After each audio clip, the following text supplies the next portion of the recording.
జనసేన అధినేత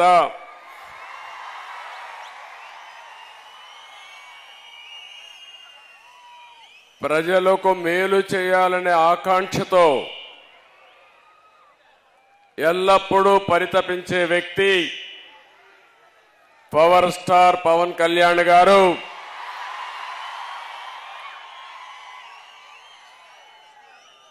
గౌరవనీయులు, ఎప్పుడు కూడా మీ అందరికీ అభిమాన నాయకుడే కాకుండా ఒక్క రాజకీయాల్లోనే కాకుండా సినిమా రంగంలో కూడా మీ అందరికీ సేవలు అందిస్తున్నటువంటి బాలకృష్ణ గారు, ఎప్పుడూ మీరందరూ కూడా అభిమానంగా బాలయ్య బాలయ్య అని పిలుస్తూ ఉంటారు. అలాంటి బాలకృష్ణ గారు తెలుగుదేశం పార్టీ జాతీయ ప్రధాన కార్యదర్శి గౌరవనీయులు లోకేష్ గారు, జనసేన పిఏసి అధ్యక్షులు గౌరవనీయులు మనోహర్ గారు, ఆంధ్రప్రదేశ్ రాష్ట్ర తెలుగుదేశం పార్టీ అధ్యక్షులు గౌరవనీయులు అచ్చెన్నాయుడు గారు, వేదిక పైన అటు తెలుగుదేశం ఇటు జనసేన అధినాయకత్వం అక్కడుండే నాయకులందరికీ, ఒక పక్క తెలుగుదేశం పార్టీ వీర సైనికులకి, ఇంకో పక్క జనసేన జన సైనికులకి పేరు పేరున ఈరోజు విశాఖపట్నం వచ్చినప్పుడు చాలాసార్లు విశాఖపట్నంకి వచ్చాను, కానీ నా జీవితంలో ఇంత అపూర్వ స్వాగతం నా జీవితంలో చూడలేదు. ఆ విధంగా స్వాగతం పలికారు. ఒక పక్క సముద్రం ఘోషిస్తా ఉంటే ఇంకో పక్క జన సముద్రం ఇక్కడ ఘోషించే పరిస్థితి వచ్చింది. అలాంటి విశాఖపట్నమే కాకుండా ఉత్తరాంధ్రనే కాకుండా రాష్ట్రం నలుమూలల నుంచి వచ్చారు. యువగళం ఒక పక్క, ఇంకో పక్క ఎన్నికల యుద్ధ బేరీకి మోగించడానికి వచ్చినటువంటి సైనికులందరికీ పేరు పేరున మనస్ఫూర్తిగా నమస్కారాలు. అదే మాదిరిగా మీడియా ప్రతినిధులు కూడా నమస్కారాలు. ప్రత్యేకంగా యువగళం వాలంటీర్స్ కి మనస్ఫూర్తిగా నా అభినందనలు. ఈరోజు ఇంతమంది పేరు నాయకులందరూ మాట్లాడారు. నేనేం మాట్లాడాలో అన్ని విషయాలు కవర్ అయినాయి. ఒక పక్క మనసు విప్పి జనసేన అధినేత పవన్ కళ్యాణ్ గారు చాలా స్పష్టంగా చెప్పారు. గతంలో ఏ విధంగా రాష్ట్రం కోసం సహకరించింది, ఈరోజు మళ్ళీ ఏమి ఆకాంక్షించి తెలుగుదేశం జనసేన పొత్తు పెట్టుకుంటుందో చాలా స్పష్టంగా వారు చెప్పడం జరిగింది. ఇంకో పక్క లోకేష్ కూడా 226 రోజులు రాష్ట్రం మొత్తం తిరిగి ప్రజల సమస్యలను అర్థం చేసుకుని అధ్యయనం చేసి చాలా క్లుప్తంగా వారి అనుభవాలు కూడా చెప్పారు. మీరు ఒక విషయం మీరు గుర్తుపెట్టుకోవాలి. భారతదేశంలో పాదయాత్ర చేయడం ఎప్పుడు కొత్త కాదు. నేను పాదయాత్ర చేశాను, బస్సు యాత్ర చేశాను. ప్రజా చైతన్యాన్ని తేవడానికి మొట్టమొదటిసారిగా నందమూరి తారక రామారావు గారు చైతన్య యాత్ర చేశారు. అక్కడి నుంచి ఎన్నో యాత్రలు వచ్చాయి. 45 ఏళ్లు సుదీర్ఘ రాజకీయ జీవితంలో చూశాను. ఎప్పుడు పాదయాత్ర పైన దండయాత్ర చేసే సందర్భం ఎప్పుడూ లేదు. అది మొట్టమొదటిసారిగా ఈ సైకో జగన్మోహన్ రెడ్డి పరిపాలనలో చూశాను.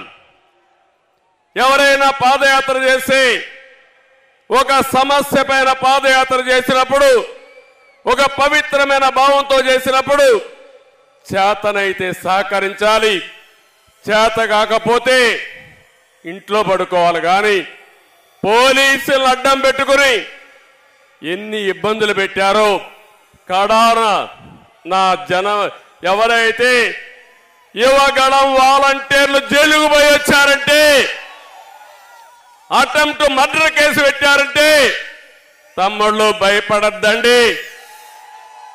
మీ కష్టాలు నేను చూసా. తప్పకుండా వడ్డీతో సహా తిరిగి అప్పజెప్పే బాధ్యత తెలుగుదేశం పార్టీ తీసుకుంటుందని చెప్పి కూడా నేను మీకు తెలియజేస్తున్నా. యువగళం జనగణంగా మారి ప్రజా గర్జనకు నాంది పలికింది. నేను ఈరోజు మనస్ఫూర్తిగా ప్రజలందరినీ అభినందిస్తున్నాను. మీలో ఉండే ఆవేదన, బాధ, ఆక్రోశం, ఆగ్రహం ఇవన్నీ కూడా యువగళంలో చూపించారు. రోజు రోజుకి ఉద్యమంగా ముందుకెళ్ళింది. ఈ కార్యక్రమంలో సహకరించినటువంటి తెలుగుదేశం పార్టీ, జనసేన కార్యకర్తల్ని మనస్ఫూర్తిగా అభినందిస్తున్నా.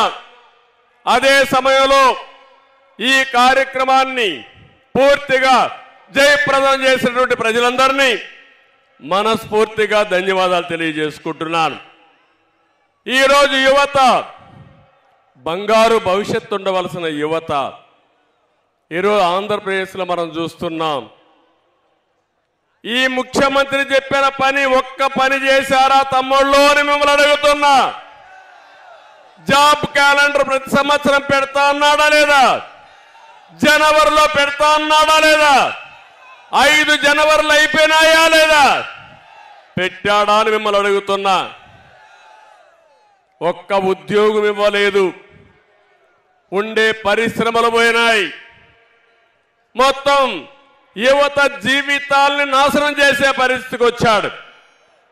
ఈరోజు ప్రపంచంలోనే తెలుగు యువత అగ్రస్థానంలో ఉంటే, అదే ఆంధ్రప్రదేశ్లో యువత అధఃపాతాళంలో ఉండే పరిస్థితి వస్తా ఉంది. ఒక్క పరిశ్రమ రాలేదు. వచ్చిన పరిశ్రమలు పారిపోయినాయి. తరిమేసే పరిస్థితి వచ్చింది. ఇది చాలా బాధాకరం. నేను ఒకటే హామీ ఇస్తున్నా, యువతకు తెలుగుదేశం జనసేన అండగా ఉంటాం. ఉపాధి కల్పించే బాధ్యత, మీ భవిష్యత్తుకి భరోసా ఇచ్చే బాధ్యత మేము తీసుకుంటామని మరొక్కసారి హామీ ఇస్తున్నా. ఇంకో పక్క లోకేష్ని కూడా మనస్ఫూర్తిగా అభినందిస్తున్నా. ఒక పార్టీ అధ్యక్షుడిగా ఏదైనా ఒక సంకల్పం ఉంటే చిత్తశుద్ధితో పనిచేస్తే ప్రజలు ఆదరిస్తారు. అలాంటి కార్యక్రమానికి శ్రీకారం చుట్టాడు. ఒక పార్టీ అధ్యక్షుడిగా మనస్ఫూర్తిగా ఆయన చేసిన కృషికి అభినందిస్తున్నానని చెప్పి కూడా నేను మీకు తెలియజేసుకుంటున్నా. ఈరోజు పవన్ కళ్యాణ్ గారు చెప్పిన విషయాలు కానీ, ఇంకో పక్క బాలకృష్ణ గారు, లోకేష్ గారు మాట్లాడిన విషయాలు, అచ్చెన్నాయుడు గారు మాట్లాడిన విషయాలు నేను పూర్తిగా ఎండార్స్ చేస్తున్నాను. సుదీర్ఘ రాజకీయ చరిత్రలో ఎంతో మంది ముఖ్యమంత్రులు చూశాను. వారి యొక్క రాష్ట్రం కోసం వారు చేసిన పనులు చూశాను. కొంతమంది చేత కాకుండా పోతే వారిని విమర్శించే సందర్భాలు కూడా ఉన్నాయి. రాజకీయాల్లో ఎప్పుడు కూడా రాజకీయ వ్యతిరేకత ఉంటుంది తప్ప వ్యక్తిగత వ్యతిరేకత ఉండదు. ఈ విషయం మీరు గుర్తుపెట్టుకోవాల్సిన అవసరం ఉంది. ఈరోజు ఈ రాష్ట్రంలో చూస్తా ఉంటే విశాఖపట్నంలో ఉన్నాం మనం. విజయనగరం, భోగాపురం నియోజకవర్గంలో మీటింగ్ పెట్టుకున్నాం. ఇక్కడే విమానాశ్రయానికి నేను ఆ రోజు నాంది పలికాను. ల్యాండ్ అక్విజిషన్ కూడా చేశాను. అదే తెలుగుదేశం పార్టీ అధికారంలో ఉండుంటే 2020కే విమానాశ్రయం వచ్చేది. ఇప్పటికి కూడా రాలా. అంటే ఎలాంటి ప్రవర్తన చేశాడో మీరు గుర్తుపెట్టుకోవాల్సిన అవసరం ఉంది. ఉత్తరాంధ్ర మొత్తం ఈ 5 సంవత్సరాల్లో వైసీపీ కబ్జాలో నలిగిపోయే పరిస్థితి. నేను అన్ని విషయాలు ఇక్కడ మాట్లాడలేం, కానీ ఈరోజు రాష్ట్రంలో ఉండే ప్రతి ఒక్కరికి విజ్ఞప్తి చేస్తున్నా, 5 కోట్ల ప్రజలకు విజ్ఞప్తి చేస్తున్నాను. మీరు ఆలోచించవలసిన అవసరం ఉంది. ఇది జనసేన తెలుగుదేశం పార్టీల కోసం కాదు, లేకపోతే నా కోసం పవన్ కళ్యాణ్ కోసం కాదు. 5 కోట్ల ప్రజల భవిష్యత్తు కోసం, భావి తరాల భవిష్యత్తు కోసం ప్రతి ఒక్కరూ ఆలోచించాల్సిందిగా నేను కోరుతున్నా. ఈ విశాఖపట్నంలో మీరు చూస్తే ఎయిర్పోర్ట్ పూర్తిగా నిర్వీర్యమైపోయి మళ్ళీ నేను వేసిన ఫౌండేషన్ రెండోసారి ఫౌండేషన్ వేసి ఏదో గొప్పగా చేసేవారి విధంగా పోయే పరిస్థితికి వచ్చారు. మెట్రో పోయింది. ఇంకో పక్కన విశాఖపట్నంలో వచ్చిన కంపెనీలన్నీ పోయే పరిస్థితికి వచ్చాయి. ఎప్పుడో సమైక్య ఆంధ్రప్రదేశ్లో హెచ్ఎస్బిసి ఐటీ కంపెనీ తీసుకొస్తే అది కూడా పారిపోయే పరిస్థితికి వచ్చింది. ఉత్తరాంధ్ర ఇరిగేషన్ ప్రాజెక్టులన్నీ ఆగిపోయినాయి. నేను అడుగుతున్నా ఈ ముఖ్యమంత్రిని, ఇక్కడే ప్రజానీకాన్ని, ఈరోజు మీరందరూ ఒకసారి చూస్తే ఈ ప్రభుత్వం వచ్చిన తర్వాత ఉత్తరాంధ్రలో అభివృద్ధి ఆగిపోయింది. ఎక్కడికక్కడ కబ్జాలు పెరిగిపోయినాయి, సెటిల్మెంట్లు పెరిగిపోయినాయి. మెడ మీద కత్తి పెట్టి ఆస్తులు బలవంతంగా రాసుకున్నారంటే ఎంత బాధాకరమో ఆలోచించండి. నా జీవితంలో చాలా సంవత్సరాలు రాజకీయాలు చూశాను, కానీ ఎప్పుడు కూడా సమైక్య ఆంధ్రప్రదేశ్లో కూడా ఇంత అరాచకాలు జరగలేదు. అలాంటి అరాచకాలు ఈ విశాఖపట్నంలో జరిగాయి. ఒకప్పుడు విశాఖపట్నం ఆర్థిక రాజధాని, ఈరోజు ఈ విశాఖపట్నం గంజాయి రాజధానిగా మారిపోయిందంటే ఏమనాలో మనమే ఆలోచించుకోవాల్సిన అవసరం ఉంది. ఒక బాధాకరమైన సంఘటన. విశాఖ అంటే ఎప్పుడూ నాకు అత్యంత ప్రీతి ప్రాంతమైన నగరం, ప్రాంతం.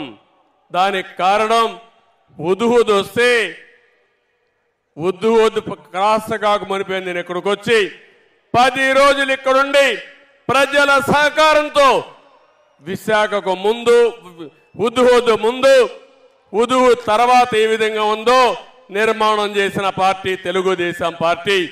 సహకరించిన ప్రజానీకం ఈ విశాఖపట్నం వాసులని చెప్పి కూడా నేను మీకు తెలియజేస్తున్నా. ఈరోజు ఇంకొక విషయం మీరు ఒకసారి గుర్తుపెట్టుకోవాలి. రివర్స్ పాలన ఉన్నాడు, విధ్వంస పాలనకు నాంది పలికాడు. ఇంత మునిపే మిత్రులు చెప్పారు, కక్ష సాధింపులు, విధ్వంసాన్ని చేయడం, మంచి చేయడం చేత కాకపోతే గమ్మునుంటే నష్టం రాదు, కానీ కావాలని విధ్వంసం చేసుకుంటూ వస్తే ఏం జరుగుతుందో బెస్ట్ ఎగ్జాంపుల్ ఆంధ్రప్రదేశ్. ఒక విషయం మీరందరూ గుర్తుపెట్టుకోవాలి, ఒక మంచి చేస్తే ఆ మంచి ఫలితాలు అందరికీ వస్తాయి. అదే పబ్లిక్ పాలసీ, అదే సుపరిపాలన. ఒక చెడు చేస్తే ఆ చెడు వల్ల అందరికీ నష్టం వస్తుంది. అదే ఈరోజు ఈ జగన్మోహన్ రెడ్డి చేసే పని. ఒక్క ఛాన్స్ అన్నాడు, ఒక్క ఛాన్స్ పాపానికి రాష్ట్రం 30 సంవత్సరాలు వెనక్కెళ్ళిపోయే పరిస్థితి వచ్చింది. అందుకే నేను పవన్ కళ్యాణ్ గారిని మనస్ఫూర్తిగా అభినందిస్తున్నాను. ఒక మాట ఆయన చెప్పాడు, నవ్ ఆర్ నెవర్. ఇప్పుడు కానీ మనందరం కలవకపోతే, వైసీపీ వ్యతిరేక ఓటు చీలకుండా కాపాడుకోకపోతే ఈ రాష్ట్రాన్ని కాపాడలేమని బేషరతుగా ముందుకొచ్చిన వ్యక్తి పవన్ కళ్యాణ్ గారు. దానికి మనస్ఫూర్తిగా అభినందిస్తున్నానని చెప్పి మీకు తెలియజేస్తున్నా. ఇంకొక మాట కూడా చెప్పాడు, వైసీపీ విముక్త ఆంధ్రప్రదేశ్గా ఆంధ్రప్రదేశ్ ఉండాలని కోరాడు. రాజకీయాల్లో పార్టీలు పెట్టే స్వేచ్ఛ ఎవరికైనా ఉంది, తప్పు లేదు, ప్రజలు ఎంపిక చేసుకుంటారు. కానీ రాష్ట్రాన్ని సర్వనాశనం చేసే హక్కు మాత్రం ఎవ్వరికీ లేదు. మేమంతా 5 సంవత్సరాలు మీరు ఓట్లేశారు. ఈ రాష్ట్రానికి ఒక ట్రస్టీగా ఉండమన్నారు, చేతనైతే మంచి చేయమన్నారు. చేత కాకపోతే పరిపాలనని దింపేసరికి మీరు సిద్ధంగా ఉన్నారు. కానీ ఈ 5 సంవత్సరాల్లో మీరు ఒక్కసారి చూస్తే 1-2 కాదు, ఆ రోజు హైదరాబాద్ నగరాన్ని నేను అభివృద్ధి చేశాను. తర్వాత వచ్చిన పాలకులు ఇలాంటి కక్ష కట్టి హైదరాబాద్ని విధ్వంసం చేసుంటే ఈరోజు హైదరాబాద్లో ఈ సంపద ఉండేదా అని మిమ్మల్ని అడుగుతున్నా. ఈరోజు అమరావతి, ఇక్కడ విశాఖపట్నంలో అడుగుతున్నాం మిమ్మల్ని అందరినీ. ఈరోజు మన రాజధాని ఏదని మిమ్మల్ని అడుగుతున్నా. ఆ రోజు మీరందరూ ఒకే మాట చెప్పారు. అమరావతి నేను ప్రపోజ్ చేసినప్పుడు అమరావతి ఆంధ్రప్రదేశ్ రాజధానిగా ఉంటుంది, విశాఖపట్నం ఆర్థిక రాజధానిగా ఐటీ హబ్గా ఉంటుందని మీరే సహకరించారు. అవునా కాదా అని మిమ్మల్ని అడుగుతున్నా. ఇప్పుడు చెప్పండి, 3 ముక్కలు ఆటాడాడు ఈ ముఖ్యమంత్రి. అమరావతిని సర్వనాశనం చేశాడు ముఖ్యమంత్రి. ఈరోజు ఇక్కడికి వచ్చి నేను వారం 10 రోజులు విశాఖపట్నంలో బస్సులో ఉండి ఉదువు తుఫాను వల్ల నష్టపోతే మళ్ళీ పూర్తిగా కోలుకున్న తర్వాత ఇక్కడి నుంచి వెళ్ళాను. ఈయన రాకమునిపే రిషికొండ మొత్తం నాశనం చేసి రిషికొండ బోడిగొండగా తయారు చేసి ఒక ముఖ్యమంత్రి విలాసం కోసం 500 కోట్ల రూపాయలు ఖర్చు పెట్టే హక్కు ఎవడిచ్చాడని మిమ్మల్ని అడుగుతున్నా. బాధ అనిపించదా అని అడుగుతున్నా. ఒకసారి ఆవేదన గుండెలు పిండేసినట్టు ఉంటుంది ఇవన్నీ తలుచుకుంటే. ఏంటి అరాచకం? ఎక్కడికి తీసుకుపోతున్నారు ఇవన్నీ? అమరావతి పూర్తిగా నిర్వీర్యమైపోయింది, విధ్వంసం అయిపోయింది. ఇంకో పక్క పోలవరం రాష్ట్రానికే వరం. ఏం తమ్ముళ్ళు, ఆ రోజు తెలుగుదేశం పార్టీ ఉండుంటే 2020కి పోలవరం పూర్తి చేసి జాతికి అంకితం చేసి ఈరోజు కరువు అనే మాట లేకుండా చేసేవాళ్ళం. అది పోయింది. ఇంకో పక్క విద్య, వైద్యం, ఆరోగ్యం అన్ని కూడా మీరు చూస్తే వ్యవస్థలన్నీ భ్రష్టు పట్టాయి. ఇప్పుడే పవన్ కళ్యాణ్ గారు ఒక లిస్ట్ అంతా కూడా చెప్పారు. మేము మేనిఫెస్టోలో ఏమేం చేయబోతామో స్పష్టంగా ఆలోచించి తొందరలోనే ఉమ్మడి మేనిఫెస్టో తయారు చేస్తామని వారు చెప్పారు. రోడ్ల వ్యవస్థ పూర్తిగా భ్రష్టు పట్టింది. నేను ఒక్క సెక్టర్ చెప్పడం లేదు, రాష్ట్రంలో ప్రతి ఒక్క సెక్టర్ కూడా పూర్తిగా దెబ్బతిన్నాయి. ఎక్కడికక్కడ విధ్వంసం పాలయ్యే పరిస్థితి వచ్చింది. కడాన మీరు ఒకసారి చూస్తే ఇసుక, లిక్కర్ కానీ అన్ని విషయాల్లో కూడా స్వార్థం కోసం రాష్ట్రాన్ని భ్రష్టు పట్టించి మొత్తం దెబ్బతినే పరిస్థితికి వచ్చాం. వైఎస్ఆర్ కాంగ్రెస్ పార్టీ అబద్ధాల పునాది మీద నిర్మాణం చేసిన పార్టీ ఆ పార్టీ. నేను అడుగుతున్నా, ఎన్నికల ముందు ప్రత్యేక హోదా సాధిస్తానని చెప్పారా లేదా? మీరు సాధించారా అని అడుగుతున్నా. ఇంకో పక్క రైల్వే జోన్ సాధిస్తామని చెప్పారా లేదా? మీరు ఇచ్చారా అని అడుగుతున్నా. మద్యపాన నిషేధం పెడితేనే పెట్టిన తర్వాతనే నేను ఓటు అడుగుతానని మద్యపానం పైన వచ్చే ఆదాయాన్ని తాకట్టు పెట్టి అప్పులు చేసే పరిస్థితికి వచ్చారు. సిపిఎస్ వారంలో రద్దు చేస్తా అన్నారు. చేశారని అడుగుతున్నా. ఒకటి రెండు కాదు, బాబాయ్ హత్య జరిగితే ఆ హత్య వేరే వాళ్ళపైన వేసి హైకోర్టు స్టే తెచ్చుకొని సిబిఐ వద్దని కావాలని అడిగిన మీరు ఈరోజు సమాధానం చెప్పే పరిస్థితిలో ఉన్నారని అడుగుతున్నా. ఇవే కాకుండా బాధుడే బాధుడు, అన్నీ పెరిగిపోయినాయి. ఆ రోజు అన్ని విషయాల్లో ఏం చెప్పారో ఈరోజు ఏం చేశారో మనమే చూస్తున్నాం. నేను ఒకే ఒక విషయం చెప్తున్నా, ఈ రాష్ట్రంలో ప్రతి ఒక్కరూ ఇబ్బందుల పాలైపోయారు, ప్రతి ఒక్కరూ నష్టపోయారు. బాధ ఆవేదనతో ఎవరైనా బయట వస్తే వాళ్ళపైన తప్పుడు కేసులు, ఎవరైనా ప్రశ్నిస్తే వాళ్ళపైన వేధింపులు. ఇక్కడ వేదిక మీద ఉన్నారు, చాలా మంది ఉన్నారు, కేసులు లేని వాళ్ళు ఎవ్వరూ లేరు. మొన్నటి వరకు పవన్ కళ్యాణ్ పైన కేసులు లేవు, కానీ రాజకీయాల్లోకి వచ్చాడు కాబట్టి ఆయన పైన కూడా కేసులు పెట్టే పరిస్థితికి వచ్చేసారు.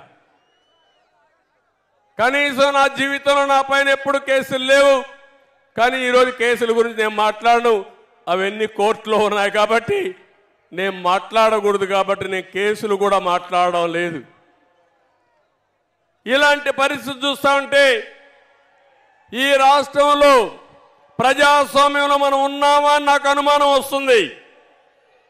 ఎవరు ఇంట్లో స్వేచ్ఛగా బ్రతికే పరిస్థితి లేదు, స్వేచ్ఛగా తిరిగే పరిస్థితి లేదు.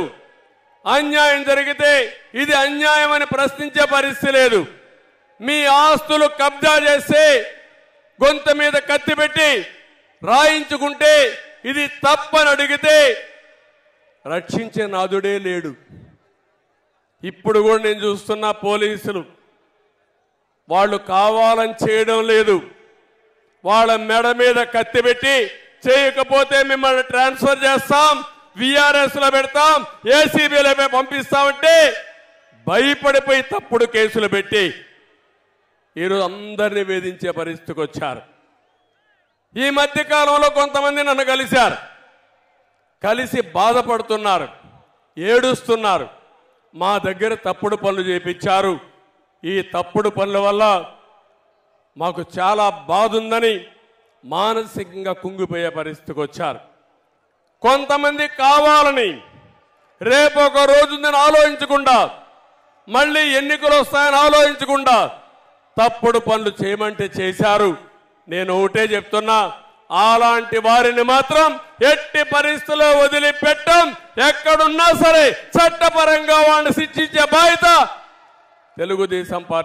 తెలుగుదేశం పార్టీ జనసేన తీసుకుంటామని చెప్పి కూడా నేను మీకు తెలియజేస్తున్నాను. అందుకే నేను అంటున్నా, మీరందరినీ కూడా రాష్ట్రంలో ప్రతి ఒక్క వ్యక్తి ఆలోచించండి. ఏదో మాకందరికీ ముఖ్యమంత్రి పదవులు కావాలనో అధికారం కావాలని కాదు. ఈ రాష్ట్రంలో ప్రజాస్వామ్యం కూని చేయబడ్డది. ఏ వ్యక్తి కూడా స్వేచ్ఛగా మాట్లాడలేకుండా, నచ్చిన పార్టీకి సహకరించే పరిస్థితి కూడా లేకుండా. ఒక్క విషయం మీరు గుర్తుపెట్టుకోండి, ఒంగోలులో మహానాడు పెట్టాం, బస్సులు రానియకుండా, మీటింగ్కి స్థలం ఇవ్వనీయకుండా నానా ఇబ్బందులు పెట్టారు. ఆ రోజు కూడా ఎక్కడికక్కడ ప్రజలైతే పెద్ద ఎత్తున వాహనాలు వేసుకుని సొంత వాహనాలతో ట్రాక్టర్లతో 2 రోజులకు 3 రోజులకు మునిపే ఆ వెన్యూకి చేరారు. ఈరోజు ఇక్కడ పెట్టాం, మీటింగ్ పెట్టాం. కేంద్రం ట్రైన్స్ కావాలంటే ఇచ్చారు, రాష్ట్రం మాత్రం ఆర్టీసీ బస్సు ఒకటి ఇవ్వాలా? ఏం తమ్ముళ్ళు, 5 కోట్ల ప్రజలు ఆలోచించుకోవాలి. నీ మీటింగ్ పెడితే ప్రైవేట్ బస్సులు, ఆర్టీసీ బస్సులు ఇష్టానుసారంగా వాడతారు. అదే ప్రతిపక్షం మీటింగ్ పెడితే మేము డబ్బులు కడతామంటే బస్సులు ఇవ్వనీయకుండా చేశారంటే ఇది ప్రజాస్వామ్యమా అని మిమ్మల్ని అడుగుతున్నా. కడాన ఆటోలు వస్తూ ఉంటే ఆటోలు కూడా రాకూడదని అడ్డం పడ్డారు. ప్రైవేటు బస్సులు ఇస్తా ఉంటే దానికి కూడా అడ్డం పడ్డారు. కానీ సంకల్పం ఉంది. మీరు ఎన్ని ఇబ్బందులు పెట్టినా తప్పించుకొని ఈ మీటింగ్కి వచ్చి బ్రహ్మాండంగా జయప్రదం చేశారంటే మిమ్మల్ని అందరినీ మనస్ఫూర్తిగా అభినందిస్తున్నాను. ఇంకో పక్క భవిష్యత్ గ్యారంటీ మీద ఇప్పటికే కార్యక్రమం మనం స్టార్ట్ చేశాం. ఈ భవిష్యత్ గ్యారంటీ ఒక పక్క తీసుకుపోతూనే ఉమ్మడి ఎలక్షన్ మేనిఫెస్టో కూడా తొందరలోనే తయారు చేసి ఇంకొక 1-2 మీటింగులు పెట్టాలనుకుంటున్నాం. నేను పవన్ కళ్యాణ్ గారు అందరు నాయకులు కలిసి ఒకటి అమరావతిలో ఒకటి తిరుపతిలో పెట్టి ఆ 2 మీటింగులు ఒక మీటింగులో ఉమ్మడి ఎలక్షన్ మేనిఫెస్టో కూడా అనౌన్స్ చేస్తామని చెప్పి కూడా నేను మీకు తెలియజేస్తున్నా. ఇప్పటికే మహాశక్తి కార్యక్రమానికి శ్రీకారం చుట్టాం. ప్రతి ఒక్క ఆడబిడ్డకి 1500 రూపాయలు నెలకు ఇవ్వడానికి 18 సంవత్సరాల వయసు వచ్చిన వాళ్ళందరికీ ఇస్తున్నాం. ఇంకో పక్క చదువుకునే పిల్లలందరికీ తల్లికి వందనం కింద 15,000 రూపాయలు ఇస్తాం. ఒకప్పుడు దీపం పెట్టాం, మళ్ళీ 3 సిలిండర్లు ఇవ్వాలని చెప్పి నిర్ణయించాం. ఉచితంగా 3 సిలిండర్లు ఇస్తాం. ఆర్టీసీ బస్సుల్లో ఆడబిడ్డలకు ఉచిత ప్రయాణ సౌకర్యం కల్పించడానికి ఇప్పటికే నిర్ణయం చేశాం. ఇది కాకుండా ఇంకో పక్కన మీరు చూస్తే ఏదైతే యువగళం ఒక చరిత్ర 20 లక్షల మందికి ఉద్యోగాలు ఇప్పించే బాధ్యత 5 సంవత్సరాల్లో ఈ అలయన్స్ పార్టీలు తీసుకుంటాం. ఇది కాకుండా నెలకు 3,000 రూపాయలు నిరుద్యోగులకి నిరుద్యోగ భృతి ఇచ్చి మిమ్మల్ని ఆదుకుంటాం. బాగా చదివించే బాధ్యత నాలెడ్జ్ ఎకానమీలో ప్రపంచ పట్టణంలో తెలుగు జాతిని తెలుగు యువతను పెట్టే బాధ్యత తీసుకుంటాం.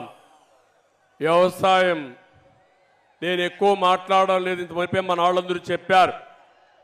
వ్యవసాయం సర్వనాశనమైంది. రైతాంగం చితికిపోయారు. ఆత్మహత్యల్లో నెంబర్ 1 ఉన్నాం, అప్పుల్లో నెంబర్ 1 ఉన్నాం. మళ్ళీ రైతు రాజ్యం వస్తుంది. రైతును ఆదుకునే బాధ్యత తెలుగుదేశం పార్టీ తీసుకుంటాం. ప్రతి ఒక్క రైతుకి 20,000 రూపాయలు సంవత్సరానికి ఆర్థిక సహాయం చేసే బాధ్యత అన్నదాత కార్యక్రమం కింద చేస్తామని చెప్పి కూడా నేను మీకు తెలియజేస్తున్నా. ఇదే కాకుండా ఏదైతే బీసీ రక్షణ చట్టం తీసుకొచ్చి తెలుగుదేశం పార్టీకి అదే మరి రాజకీయాల్లో మనం ఒకసారి ఆలోచిస్తే 50% జనాభా వెనుకబడిన వర్గాలు ఉన్నారు, ఆర్థికంగా ఇబ్బందుల్లో ఉన్నారు, అన్ని రంగాల్లో వెనుకబడి ఉన్నారు. వాళ్ళని ఆదుకునే బాధ్యత కూడా తీసుకుంటామని చెప్పి నేను మీకు తెలియజేస్తున్నాను. వీళ్లే కాకుండా ప్రతి ఒక్క ఇంటికి డ్రింకింగ్ వాటర్ ఇవ్వడం, అది కాకుండా సమాజంలో ఎస్సీ ఎస్టీ బీసీ మైనారిటీ అగ్రవర్ణాల్లో ఉండే పేదవాళ్ళను కూడా ఆర్థికంగా ఆదుకుంటాం. వాళ్లకు న్యాయం చేసే బాధ్యత తీసుకుంటాం. దానికి కూడా ఒక కార్యక్రమం తయారు చేసి నిర్దిష్టమైన ప్రణాళిక మీ ముందుకు తీసుకొస్తామని చెప్పి కూడా నేను మీకు తెలియజేస్తున్నాను. ఇవన్నీ కూడా సూపర్ 6 ఇప్పుడే ఇచ్చాం. ఇంకో పక్క మీరు చూస్తే భవిష్యత్తులో ఏమేం చేయాలనే కార్యక్రమాలపైన అధ్యయనం చేస్తాం.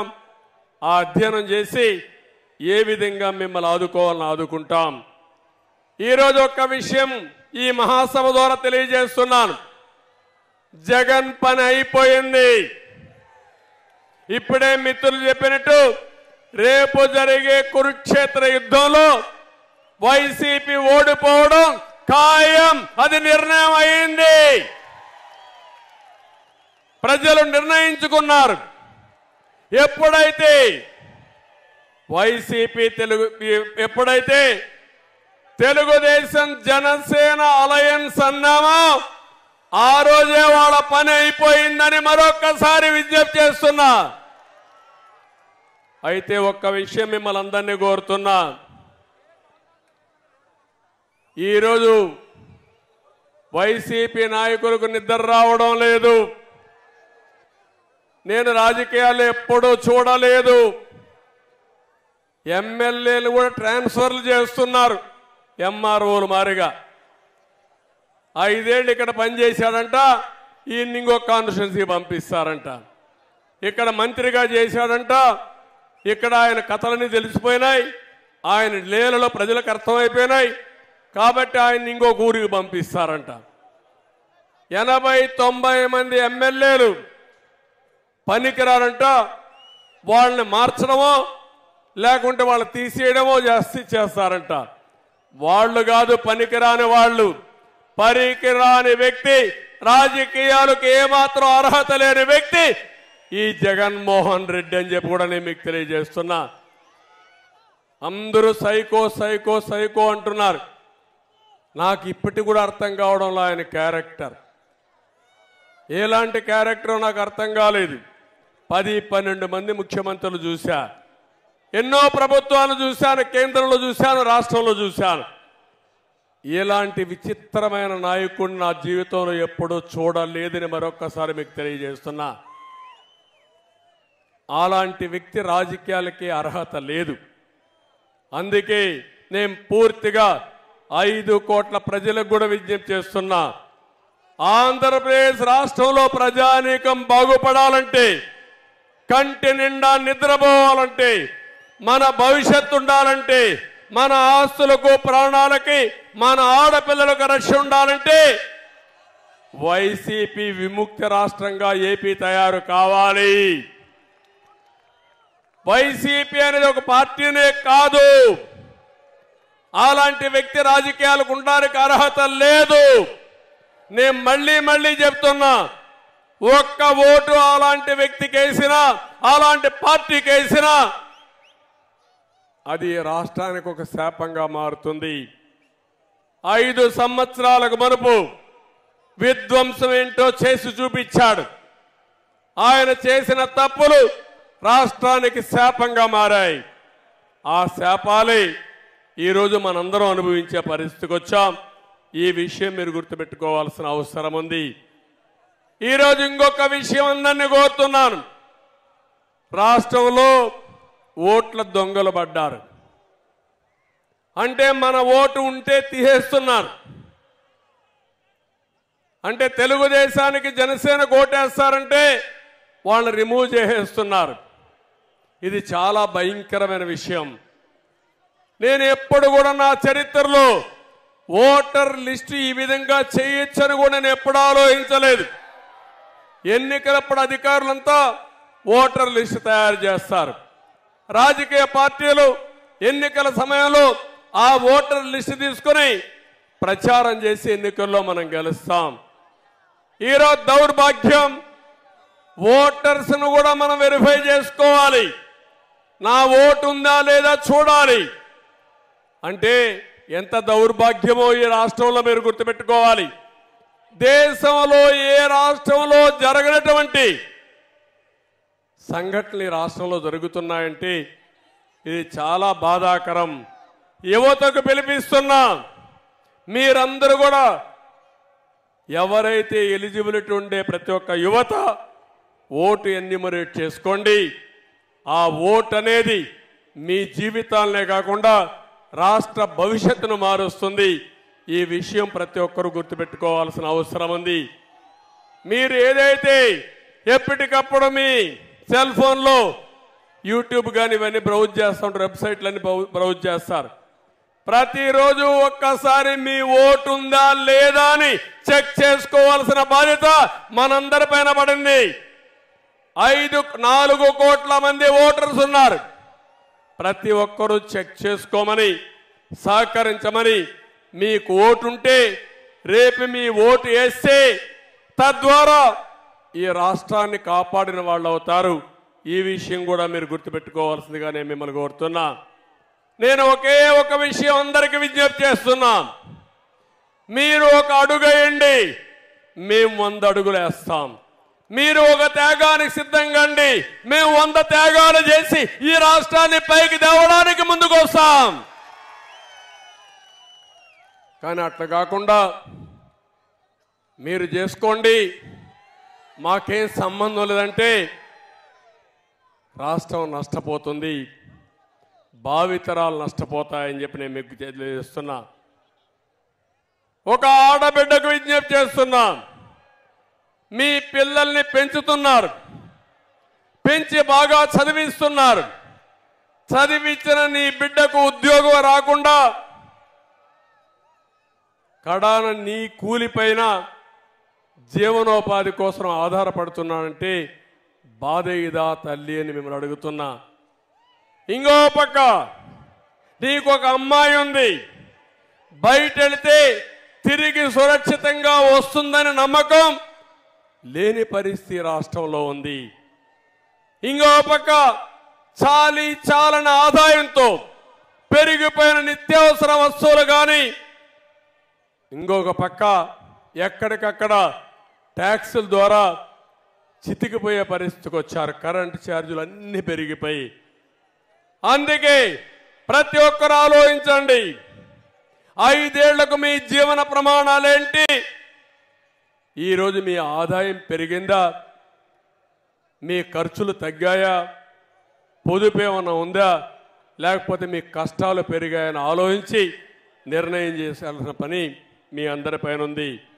ఒక యువతను కోరుతున్నా, నేను నిన్న మొన్న చూశాను, ఎక్కడ పోయినా యువత 18 సంవత్సరాల నుంచి 30 సంవత్సరాలు ఉండే యువత ఎక్కడ చూసినా ముందుకు వస్తున్నారు. నేను ఒకటే మిమ్మల్ని కోరేది, మీది బంగారు భవిష్యత్తు. మళ్ళీ ఉద్యోగం కావాలంటే, మీ భవిష్యత్తు బాగుండాలంటే మీరు ఒక అడుగు ముందుకెయ్యండి. మీరు ఇంకా యువగళం బ్రహ్మాండంగా చేశారు. యువగళమే కాదు, కాలేజీల్లో ఉండే యువత, గ్రామాల్లో ఉండే యువత రోజుకు 1 గంట సమాజం కోసం ఆలోచించండి. రేపు ఎన్నికలు 100 రోజులు మీరు ఆలోచించండి. ఆ 100 రోజులు అయిన తర్వాత మీ భవిష్యత్తు ఉజ్వల భవిష్యత్తు చేసే బాధ్యత తెలుగుదేశం జనసేన అలయన్స్ తీసుకుంటామని చెప్పి నేను మీకు తెలియజేస్తున్నా. రైతులు కోరుతున్నాం, ఒక పక్క అక్వా రైతాంగం, పామాయిల్ రైతాంగం, హార్టికల్చర్ రైతాంగం, వరి పండించే రైతాంగం ఏమయ్యారో చూడండి. నీరు ఇవ్వలేరు, ఇన్పుట్ సబ్సిడీ ఇవ్వలేరు, కడాన మురికి కాలువలు తేలాక నిన్నొచ్చిన తుఫానుకి మొత్తం పంటలన్నీ ముంపు గురైపోయి ఎప్పుడూ జరగని నష్టం ఈరోజు మీకు జరిగే పరిస్థితి వచ్చింది. మీరు కూడా ఆలోచించమని కోరుతున్నా. ఉద్యోగస్తులు ఉన్నారు. ఒకప్పుడు ఉద్యోగస్తులకు మేము భయపడేవాళ్ళం. ఉద్యోగ సంఘాలు చాలా పవర్ఫుల్గా చేసేటివి. ఈరోజు ఒక్క ఉద్యోగ సంఘం కూడా పనిచేయలేని పరిస్థితి. మాట్లాడితే ఏసీబీ కేసులు, లేకపోతే ఏదో తప్పుడు కేసు పెట్టి లోపల పడేస్తామంటే వాళ్ళు భయపడిపోయి సరెండర్ అయిపోయిన పరిస్థితి వచ్చింది. ఎవరు కూడా పని చేయలేని పరిస్థితికి వచ్చారు. నిన్న మొన్న అంగన్వాడీకి చెప్పిన హామీలు నెరవేర్చలేదని రోడ్డెక్కితే 9 రోజులుగా పట్టించుకోవడం లేదు. అందుకే ఉద్యోగస్తులకు హామీ ఇస్తున్నా, తెలుగుదేశం పార్టీ పీఆర్సీ ఇచ్చాం, మీ హక్కులు కాపాడాం, ఎవరికి అన్యాయం చేయకుండా చేశాం. ప్రజల మనోభావాల ప్రకారం పనిచేసిన పార్టీ తెలుగుదేశం పార్టీ. మళ్ళీ ఉద్యోగస్తులందరికీ న్యాయం చేసే బాధ్యత. ఇంకో పక్క బిజినెస్ పీపుల్ కూడా వ్యాపారాలు చేయలేకపోతున్నారు. సమాజంలో ప్రతి ఒక్కరిని కోరుతున్నా, మీరు ఆలోచించి ముందుకు రావాల్సిన అవసరం ఉంది. మీరు 1 అడుగు ముందుకేయండి, మేము 100 అడుగులు మిమ్మల్ని నడిపించే బాధ్యత మేము తీసుకుంటామని మరొక్కసారి సమాజంలో ఉండే ప్రతి ఒక్కరిని కోరుకుంటున్నాను. ఈరోజు జనసేన తెలుగుదేశం పార్టీ పొత్తు ఒక చారిత్రాత్మకం, ఒక హిస్టారికల్. ఇది ఈ రాష్ట్రానికి అవసరం. నాకు ఏమాత్రం అనుమానం లేదు. ఎప్పుడైతే ఎన్నికలు పొత్తు అనౌన్స్ చేశామో ఆ రోజే ఇది సూపర్ హిట్ అయింది. జగన్ సినిమా అయిపోయింది. అందుకే పానిక్ బటన్ నొక్కుతున్నాడు. అది మునిగిపోయే పడవ, అది మునిగిపోవడం ఖాయం. ఈ సందర్భంగా ప్రతి ఒక్క కార్యకర్తను కోరుతున్నా, రాష్ట్ర భవిష్యత్తును ఆకాంక్షించి హైకమాండ్ మేము ఏ నిర్ణయం తీసుకున్నా ఆ నిర్ణయాన్ని అటు జనసేన ఇటు తెలుగుదేశం కార్యకర్తలు పూర్తిగా ఆచరిస్తూ ముందుకు పోవాల్సిందిగా మరొక్కసారి మిమ్మల్ని కోరుతున్నా. జన సైనికులకి తెలుగుదేశం పార్టీ వీర సైనికులను కోరుతున్నా, కలిసి పనిచేయండి, 100 రోజులు పనిచేయండి. ఆ తర్వాత మిమ్మల్ని ఏ విధంగా కాపాడుకోవాలి, ఏ విధంగా ఆదరించాలి, ఏ విధంగా గుర్తించాలో గుర్తించే బాధ్యత తెలుగుదేశం పార్టీ తీసుకుంటామని మరొక్కసారి హామీ ఇస్తూ ఈరోజు మిమ్మల్ని అందరినీ ఒకటే కోరుతున్నా. మీ ఉత్సాహం చూసా, మీ అభిమానం చూసా నా జీవితంలో ఎప్పుడు కూడా మర్చిపోలేను. తప్పకుండా గుర్తుపెట్టుకుంటా. నా 40 సంవత్సరాల అనుభవంతో రాబోయే 5 సంవత్సరాల్లో ఎక్కడా లేని విధంగా అభివృద్ధి చేసి మేము మీ రుణం తీర్చుకుంటామని మరొక్కసారి మీ అందరికీ హామీ ఇస్తూ మీ అందరికీ నమస్కారాలు. జై హింద్. అదే సమయంలో తెలుగుదేశం జనసేన పొత్తంటే జిందాబాద్ అని గట్టిగా చెప్పాలి. తెలుగుదేశం జనసేన పొత్తు, జనసేన తెలుగుదేశం పార్టీ పొత్తు.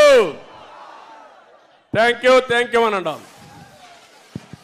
యువగలం నవశకం సమావేశాన్ని అద్భుతమైనటువంటి విజయవంతం చేసినటువంటి ఉత్తరాంధ్ర తెలుగుదేశం పార్టీ కుటుంబ సభ్యులకు